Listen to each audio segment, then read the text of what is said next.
Sugar के हवाले से एक सवाल थोड़ा डिफरेंट है, मैं आपसे जानना चाह रहा हूँ। हम जब टेस्ट करवाते हैं HbA1c तो वो 5.7 से पहले प्री डायबिटिक वो बिल्कुल नॉर्मल है, 5.7 से 6.4 के दरमियान तक वो प्री डायबिटिक है और 6.4 से अब वो डायबिटिक हो जाता है।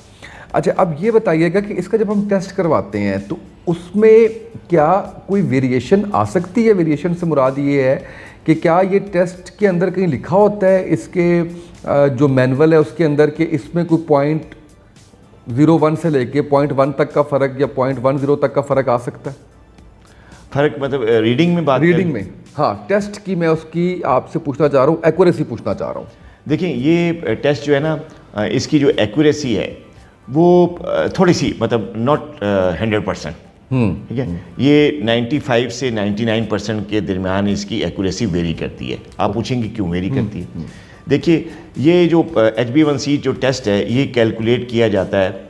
पहले तो हम बात कर लेते हैं कि आया ये किस स्टैंडर्ड पे होना चाहिए ना, ठीक है, हर लैब नहीं कर सकती। तो इसके जो वर्ल्ड हेल्थ अथॉरिटीज़ हैं या FDA, उसने एक प्रॉपर क्राइटेरिया भेजा हुआ है और जो मशीन जिस हिसाब से जिन प्रोटोकॉल के हिसाब से जो HbA1c जो मशीन कैलकुलेट करती है उसके कुछ स्टैंडर्ड्स हैं, ठीक है, SOPs हैं जिसके तहत वो काम करती है। तो पहले तो वो प्रोटोकॉल्स जो है जिस मशीन से किया जा रहा है लैब में टेस्ट, वो उस स्टैंडर्ड्स और प्रोटोकॉल्स पे पूरा होना चाहिए जो स्टैंडर्ड वर्ल्ड अथॉरिटीज़ ने दिया हुआ है।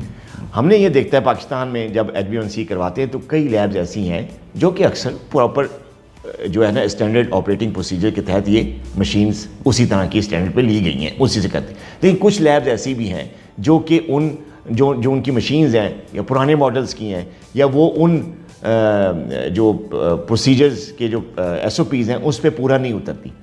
तो उन लैब्स के टेस्ट में जो है वो फिर एरर आता है, या वो ज़्यादा देती हैं या वो कम वैल्यूज देती हैं, तो मिस डायग्नोज भी हो सकता है। तो ये बात भी ज़रा अंडर कंसिडरेशन होनी चाहिए कि अगर आपने टेस्ट करवाना ही है तो आप पैसे को ना देखें, आप लैब्स को देखें कि ये लैब किस कैटेगरी की लैब है।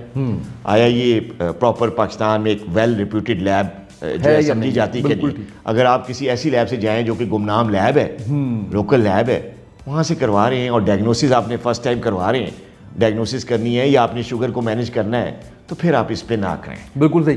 अच्छा, ये 3 माह की एवरेज होती है? जी। लेकिन एक चीज़ और, जो दूसरा सवाल आपका कि यार आया ये क्यों ये इतना एक्यूरेसी क्यों नहीं है, उसकी वजह ये कि ये जो HbA1c है ये शुगर लेवल कैलकुलेट करती है हीमोग्लोबिन से, HB से मुराद है हीमोग्लोबिन। हीमोग्लोबिन जो है वो रेड ब्लड खलिया का वो पार्ट है जो ऑक्सीजन कैरी करता है। बिल्कुल सही है। तो वो लोग जिनको एनीमिया है, जिनको खून की कमी है या जिनको हीमोग्लोबिन का काउंट कम या ज़्यादा की कोई वो है, खासतौर पे कम है अगर एनीमिया है, तो जब एनीमिया के पेशेंट्स होते हैं या थैलेसीमिया के पेशेंट होते हैं या ऐसे पेशेंट जिनको ब्लड का आर्जा होता है किसी भी वजह से, बोन मैरो का डिसऑर्डर है, कुछ भी है, तो वो लोगों को मेरा मशवरा ये कि वो लोग HbA1c ना करवाएं, ना डायग्नोस्टिक पर्पज़ के लिए करवाएं, ना मॉनिटरिंग पर्पज़ के लिए करवाएं। वजह इसकी ये कि हीमोग्लोबिन अगर काउंट कम है तो आपका जो एग्जैक्ट जो आएगा शुगर लेवल वो नहीं होगा जो बॉडी में आपका शुगर लेवल होगा। बिल्कुल सही। तो वो फिर वो लोग ऐसा करेंगे, वो फास्टिंग ब्लड शुगर कराएं लैब से, बिल्कुल सही, या रैंडम करवाएं या वो जो दूसरे टेस्ट होते हैं वो करवाने चाहिए, इस पे नहीं आना चाहिए। अच्छा, एक सवाल इसी से कनेक्टेड और है कि अगर आपने एक लैब से आज टेस्ट करवाया और एक से आप कल टेस्ट करवा रहे हैं तो ऐसा पॉसिबल है कि एक दिन की वेरिएशन, क्योंकि ये 3 माह की एवरेज है, तो ऐसा हो सकता है कि एक दिन में आपने बहुत ज़्यादा शुगर इस्तेमाल किया तो उसमें फ्लक्चुएशन आ जाए? नहीं, इतनी ज़्यादा फ्लक्चुएशन नहीं आती क्योंकि एक 3 माह है, 90 दिन है, हाँ 90 दिन की तो एवरेज आप जितनी भी निकाल लें वो उसमें वो इतना वो नहीं ठीक हो गया।